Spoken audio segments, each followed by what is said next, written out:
Mas agora a gente fala sobre o caso de Daniel Alves. Uma tatuagem íntima sustentou o pedido de prisão do jogador pela justiça. Isso segundo o jornal espanhol El Mundo. Isso porque a sequência de fatos contada pelo brasileiro não possibilitaria que a denunciante tivesse conhecimento do desenho. Se você não está entendendo direito, calma que a gente vai explicar aqui um cadinho, principalmente porque a Stephanie Alves está com a gente. Sobre essa informação e todo o desdobramento da denúncia, a gente conversa agora com a professora de Direito Internacional da USP, a Maristela Basso. Professora, obrigada pela gentileza de nos aguardar. Programação ao vivo tem dessas surpresas, mas obrigada, viu? Bom dia. Bom dia a todos. Eu queria primeiro, gentilmente, até pedir que Stephanie explicasse para a gente essa tatuagem. Quais são esses detalhes, Stephanie, para a gente poder azeitar a conversa com a professora? Vamos lá, professora, só para a gente contextualizar aqui essas novas informações, né? Todos os dias, novos capítulos vão sendo escritos nessa história tão trágica, tão delicada. Mas agora, segundo a informação espanhola, Daniel Alves tem uma tatuagem, um desenho de uma meia-lua na parte de baixo da barriga. E esse desenho foi relatado no primeiro depoimento que a mulher que o acusa de assédio sexual, de estupro e uso de violência também contou à polícia espanhola. Na primeira versão que Daniel Alves apresentou à polícia, ele disse que essa mulher primeiro teria tentado sentar no colo dele, o que não combina com ela ter visto esse desenho, o desenho dessa tatuagem íntima. Depois ele teria mudado de versão, dito que em algum momento, ali nos cerca de 15 minutos em que eles ficaram juntos, nesse banheiro ela poderia ter visto no momento em que ele se levanta. A polícia também descartou e na última versão que ele deu, aí ele admite que os dois tiveram relações, mas, segundo o jogador, foram de maneira consensual, professora. E aí, agora sim, a gente queria entender de que forma essa mudança de versões, esse conhecimento, todos os indícios que vão aparecendo nesse caso, vão complicando a vida do jogador brasileiro. Então, muito bom dia a todos. Bom dia, parecem detalhes tão picantes, né? Ela viu uma tatuagem que ele tem logo abaixo do umbigo e ele disse ora uma coisa, depois disse outra. Isso tudo pode ser levado em conta contra ele, né?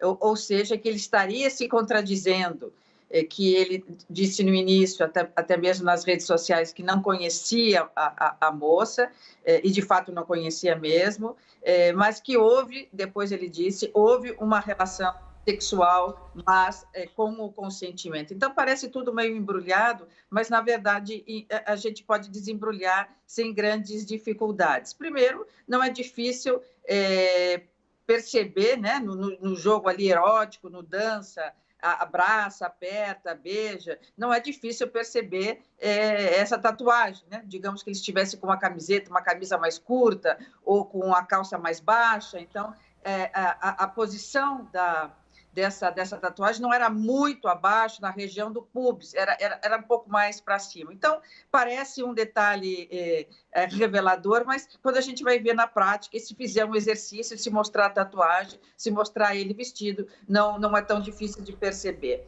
Por outro lado, a contradição, ela que parece bastante iluminada nesse caso, há muito destaque da imprensa e também da juíza de instrução que decretou a prisão preventiva, essa, digamos, contradição, ou pequenas contradições, não são muito importantes nesse momento. Parecem importantes para a imprensa, a juíza da instrução levou em consideração como um dos temas, uma das questões, um dos pontos importantes para decretar a prisão preventiva, mas elas acontecem, essas contradições, né? A gente, advogado, em juízo, depois no Poder Judiciário, a gente resolve essas contradições com aquele grande depoimento que é dado na frente do juiz, é aquele, sim, lá já instaurado o processo, que é o mais importante. Então, essas contradições dele ter dito, olha, eu não conheço essa senhorita, né? Eu não conheço, eu nem a conhecia, e depois ele vem e diz perante o delegado, já prestando o depoimento voluntariamente, sim, nós tivemos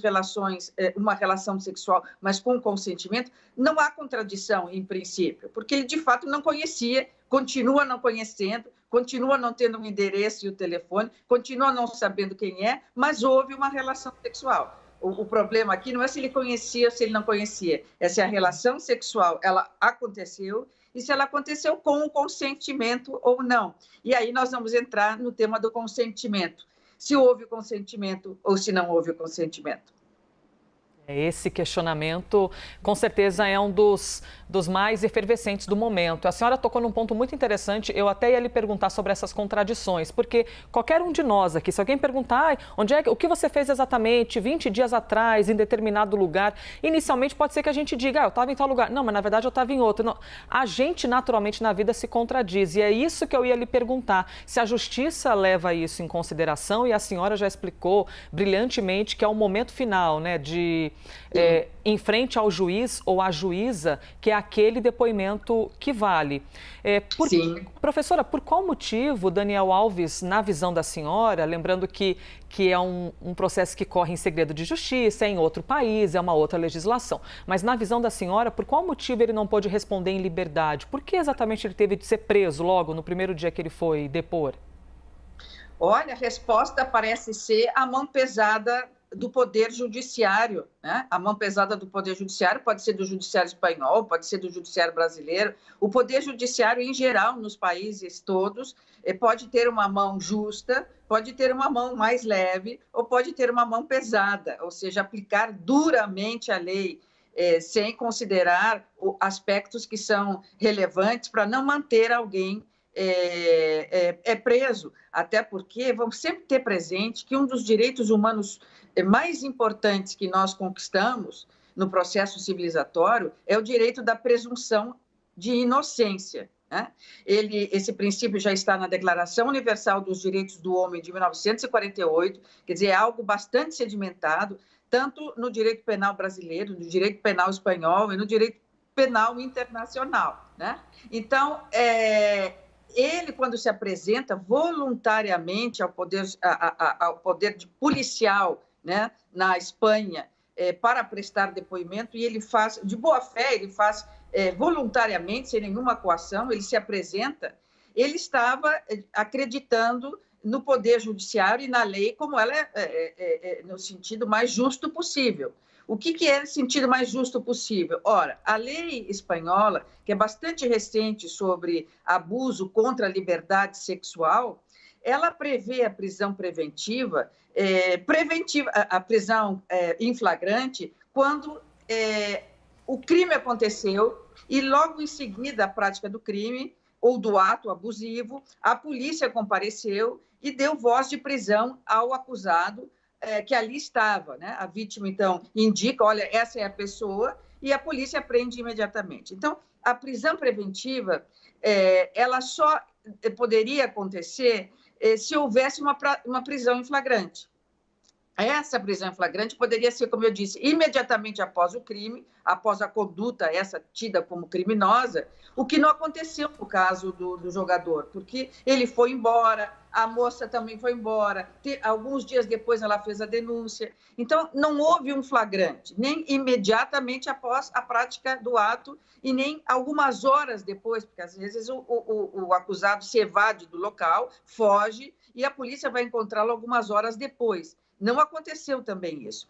Então, ele poderia ser preso, de acordo com a lei como ela está escrita, na presença do flagrante, que não aconteceu, ou nas hipóteses nas quais o acusado não é primário, não tem bons antecedentes, é um reincidente, não tem endereço, não tem trabalho, não tem família, ou seja, alguém que tem uma conduta delinquente ou criminosa contumaz ou quase contumaz, o que também não aconteceu. Então, quando ele comparece voluntariamente, ele está certo de que vai prestar o depoimento, lhe serão tiradas fotografias, serão colhidas as suas impressões digitais, ele se colocará à disposição da polícia investigativa e do Poder Judiciário, deixará o seu endereço, tudo certo. Ele não estaria correndo o risco de prisão dentro desse quadro que a lei prevê. Contudo, não foi isso que aconteceu. A juíza da instrução, então, é uma mulher, evidentemente ela estava tomada da condição humana por essas questões relativas ao abuso sexual, um estrangeiro que lá se encontra e teria perpetrado um ato contra a vontade de uma espanhola. Enfim, talvez ela estivesse comovida, como o Poder Judiciário é cuidado por homens, né, e mulheres e pessoas. Então, essas pessoas também ficam contaminadas com essa atmosfera que vem da sociedade política, ideológica, cultural, etc. Então, esse fato, né, uma mulher juíza da instrução, e ele ser uma pessoa famosa e, sobretudo, um estrangeiro em território espanhol, ela considerou a possibilidade, então, dele fugir, dele prestar o depoimento, deixar o território espanhol e não comparecer mais às investigações. Professora... E ela, juíza, ficar sem ter quem investigar. Foi isso que pesou. Desculpa interrompê-la, mas só para a gente concluir aqui, a senhora acredita num excesso nesse caso, num excesso da justiça espanhola? Sem dúvida. Como há excessos aqui, né, há excessos em qualquer lugar do mundo. Foi uma decisão, como eu disse, com mão pesada, porque desconsiderou os bons antecedentes, desconsiderou o fato que ele não é um criminoso contumaz, desconsiderou o fato de que ele se apresentou voluntariamente e supervalorizou o fato dele ser um estrangeiro e poder evadir-se da justiça e do poder investigatório espanhol. O que poderia ter sido resolvido mantendo o passaporte dele sob custódia do Poder Judiciário do juízo, né? Dizendo, olha, você deixa aqui seu passaporte, você não pode deixar o território espanhol, assine aqui esse compromisso, e ele, então, responde em liberdade, até que fique comprovada, de fato, a prática desse ato criminoso. Então, houve, sim, um peso, um excesso da autoridade policial e da autoridade judiciária espanhola. Professora, baita aula, hein? Obrigada por compartilhar o seu conhecimento, sempre gentilmente aqui com a gente na CNN. Maristela Basso, professora de Direito Internacional da USP. E obrigada também pela arte ali atrás da senhora, que está a coisa mais linda, essa parede azul, com esse tanto de livros expostos. Adoramos muito, professora. Um abraço, bom dia. Muito obrigada, eu também adoro participar aqui da CNN. Obrigada. Stephanie, obrigada pela parceria aqui, hein?